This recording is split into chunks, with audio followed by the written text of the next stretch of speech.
ಎಲ್ಲರಿಗೂ ನಮಸ್ಕಾರ. My food and spirituality ಚಾನಲ್ಗೆ ಸ್ವಾಗತ ಸ್ನೇಹಿತರೆ.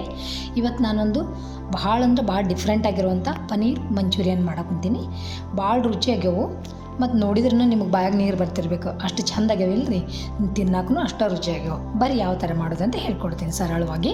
ಒಂದು ಪ್ಯಾನ್ಗೆ 1-2 ಸ್ಪೂನು ತುಪ್ಪ ಹಾಕ್ಕೊತೀನಿ. ನೀವು ಎಣ್ಣೆನ ಹಾಕ್ಕೋಬೋದು, ತುಪ್ಪ ಹಾಕಿದ್ರೆ ರುಚಿ ಜಾಸ್ತಿ ಆಗ್ತಾವೆ. ಅದಕ್ಕೆ 200 ಗ್ರಾಮ್ ನಾನು ಈ ಥರ ಸ್ಕ್ವೇರ್ ಪನ್ನೀರ್ ಕಟ್ ಮಾಡಿ ಇಟ್ಕೊಂಡೀನಿ. ನೀವು ಎಷ್ಟು ಬೇಕಾದರೂ ಅಷ್ಟು ಕ್ವಾಂಟಿಟಿ ಮಾಡ್ಕೋಬೋದು. ನೋಡಿರಿ, ತುಪ್ಪ ಹಾಕಿದ್ವಲ್ಲ ಅದ ಪ್ಯಾನ್ಗೆ ಪನ್ನೀರನ್ನ ಚೆಂದಾಗಿ ನೀಟಾಗಿ ಜೋಡಿಸ್ಕೊರಿ. ಮೇಲೆ ಒಂದು 1/2 ಟೀ ಸ್ಪೂನಷ್ಟು ಅರಿಶಿಣ ಪುಡಿ ಹಾಕೋರಿ.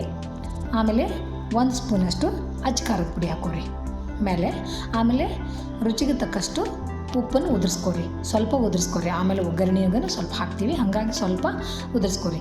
ಆಮೇಲೆ ಇದನ್ನು ಎರಡೂ ಕಡೆ ರೋಸ್ಟ್ ಮಾಡ್ಕೋಬೇಕು. ಹಾಗಾಗಿ ಗ್ಯಾಸ್ನ ಸ್ವಲ್ಪ ಸಣ್ಣಗೆ ಇಟ್ಕೊಂಡು ರೋಸ್ಟ್ ಮಾಡ್ಕೊರಿ. ಇಲ್ಲಾಂದ್ರೆ ಜಾಸ್ತಿ ಜೋರು ಇಟ್ಕೊಂಡ್ರೆ ಅಂದರೆ ಹೊತ್ತು ಬಿಡ್ತಾವೆ ಪನ್ನೀರ್. ಅದಕ್ಕೆ ಟಿಕ್ಕ ಮಾಡ್ತೀವಲ್ಲ ಆ ಥರ ಡ್ರೈ ನೋಡಿರಿ, ಸ್ವಲ್ಪ ಕ್ರಿಸ್ಪಿ ಆಗುವಂಗೆ ಈ ಥರ ರೋಸ್ಟ್ ಮಾಡ್ಕೊರಿ. ಭಾಳ ರುಚಿ ಆಗ್ಯಾವು. ಇನ್ನೊಂದು ಪಾತ್ರೆಗೆ 1-2-3 ಸ್ಪೂನ್ ಎಣ್ಣೆ ಹಾಕೋರಿ. ಅದಕ್ಕೊಂದು ಕಪ್ಪು ಸಣ್ಣಗೆ ಕಟ್ ಮಾಡಿದ್ದು ಈರುಳ್ಳಿ ಹಾಕೋರಿ. 1 ನಿಮಿಷ ಅದನ್ನು ಫ್ರೈ ಮಾಡ್ಕೊರಿ. ಆಮೇಲೆ 1/2 ಕಪ್ಪು ಸಣ್ಣಗೆ ಕಟ್ ಮಾಡಿದ್ದು ಕ್ಯಾಪ್ಸಿಕಮ್ ಹಾಕೋರಿ. ಸ್ವಲ್ಪ ಕ್ರಿಸ್ಪಿ ಇದ್ರೂ ಚಲೋ, ಹಾಗಾಗಿ ಜಾಸ್ತಿ ಏನು ರೋಸ್ಟ್ ಮಾಡೋದು ಇದು ಫ್ರೈ ಮಾಡೋದು ಬೇಡ. 1 ನಿಮಿಷ ಮಾಡ್ಕೊರಿ. ಈಗ 1 ಸ್ಪೂನು ಗಾರ್ಲಿಕ್ ಜಿಂಜರ್ ಪೇಸ್ಟ್ ಹಾಕ್ಕೊಳಕೊಂತೀನಿ. ಅದನ್ನು 1 ನಿಮಿಷ ಚೆಂದಾಗಿ ನೀಟಾಗಿ ಮಿಕ್ಸ್ ಮಾಡ್ಕೊರಿ.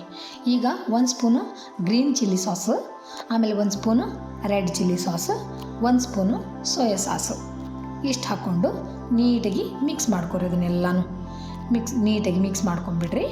ಮಾಡಿಕೊಂಡು ಈಗೇನು ಮಾಡಿರಿ, ಇದಕ್ಕೆ 1 ಸ್ಪೂನು ನಾ ಎಕ್ಸ್ಟ್ರಾ ಖಾರಕ್ಕೋಸ್ಕರ ಅಚ್ಚ ಖಾರದ ಪುಡಿ ಹಾಕ್ಕೊತೀನಿ. ನೀವು ಬೇಕಾದ್ರೆ ಸಣ್ಣ ಕಟ್ ಮಾಡಿರೋ ಚಿಲ್ಲಿ ಹಾಕ್ಕೋಬೋದು, ಗ್ರೀನ್ ಚಿಲ್ಲಿನೂ ಹಾಕ್ಕೋಬೋದು. ಆಮೇಲೆ ರುಚಿಗೆ ತಕ್ಕಷ್ಟು ಉಪ್ಪು ಎಲ್ಲನೂ ಹಾಕಿ ಮತ್ತು 1 ನಿಮಿಷ ನೀಟಾಗಿ ಮಿಕ್ಸ್ ಮಾಡ್ಕೊರಿ. ಈಗ 1 ಕಪ್ಪು ನೀರು ಹಾಕ್ಕೊಂಡು ಚೆಂದಾಗಿ ಕುದಿಸ್ಕೊಂಬಿಡ್ರಿ. ಇದನ್ನು ನೀಟಾಗಿ ಕುದಿಸ್ಕೊಂಬಿಡ್ರಿ, ಒಂದು ಕುದಿ ಬರಲಿ. ಕುದ್ಮೇಲೆ ಈಗ ಇದಕ್ಕೆ 2 ಸ್ಪೂನು ನೀರೊಳಗೆ ಮಿಕ್ಸ್ ಮಾಡಿದ್ದು ಕಾರ್ನ್ಫ್ಲೋರ್ ಹಾಕ್ಕೊತೀನಿ. ಇದು ಏನಂದ್ರೆ ಕನ್ಸಿಸ್ಟೆನ್ಸಿ ಗಟ್ಟಿ ಬರ್ತಿತ್ತಲ್ಲ, ಕೋಟಿಂಗ್ ಆಗುತ್ತಲ್ಲ, ಭಾಳ ರುಚಿಯೂ ಆಗ್ತೈತಿ. ಅದಕ್ಕೋಸ್ಕರ 1-2 ಸ್ಪೂನ್ ಹಾಕ್ಕೋರಿ. ಅದನ್ನ 2 ನಿಮಿಷ ಕುದಿಸ್ಕೊಂಡ್ಮೇಲೆ ಮೇಲೆ ಸ್ವಲ್ಪ ಕಟ್ ಮಾಡಿದ ಕೊತ್ತಂಬರಿ ಹಾಕ್ಕೊಂಡು ಮಿಕ್ಸ್ ಮಾಡ್ಕೊಂಡ್ಬಿಟ್ರೆ ಮುಗೀತು. ಈಗ ಫ್ರೈ ಮಾಡಿಟ್ಟಿದ್ರದ್ದು ಪನ್ನೀರ್ನ ಹಾಕಿ ಮಿಕ್ಸ್ ಮಾಡ್ಕೊರಿ. ಬಿಸಿಯಾಗಿ ಸರ್ವ್ ಮಾಡಿರಿ. ಮನೆಯೊಳಗೆಲ್ಲ ಹೊರಗೆ ತಿಂದು ಆರೋಗ್ಯ ಹಾಳು ಮಾಡ್ಕೊಳ್ಳೋದಕ್ಕಿಂತ ಮನೆಯೊಳಗೆ ಈ ಥರ ನಮ್ಮ ಶುಚಿಯಿಂದ ಮಾಡಿರೋಂಥ ಆಹಾರವನ್ನು ಮನೆಯೊಳಗೆ ಕೊಟ್ಟರೆ ಆರೋಗ್ಯನೂ ಚಲೋ ಇರ್ತೈತಿ. ಎಲ್ಲರೂ ಇಷ್ಟಪಡ್ತಾರೆ.